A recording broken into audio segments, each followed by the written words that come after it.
Au nom d'Allah, le tout miséricordieux, le très miséricordieux.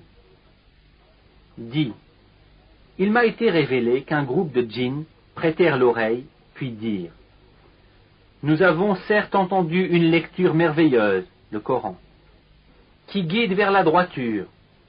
Nous y avons cru, et nous n'associerons jamais personne à notre Seigneur.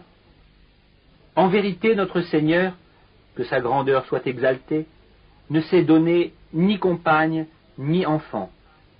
Notre insensé, Iblis, disait des extravagances contre Allah. Et nous pensions que ni les humains ni les djinns ne sauraient jamais proférer de mensonges contre Allah.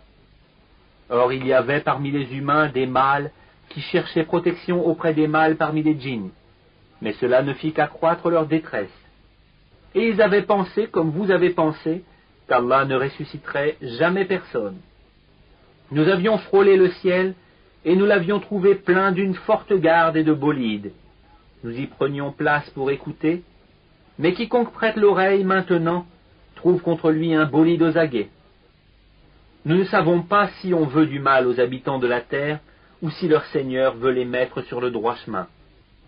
Il y a parmi nous des vertueux, et d'autres qui le sont moins. Nous étions divisés en différentes sectes. Nous pensions bien que nous ne saurions jamais réduire Allah à l'impuissance sur la terre, et que nous ne saurions jamais le réduire à l'impuissance en nous enfuyant. Et lorsque nous avons entendu le guide, le Coran, nous y avons cru, et quiconque croit en son Seigneur ne craint alors ni diminution de récompense, ni oppression. Il y a parmi nous les musulmans, et il y en a les injustes, qui ont dévié.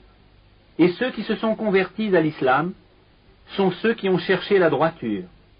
Et quant aux injustes, ils formeront le combustible de l'enfer.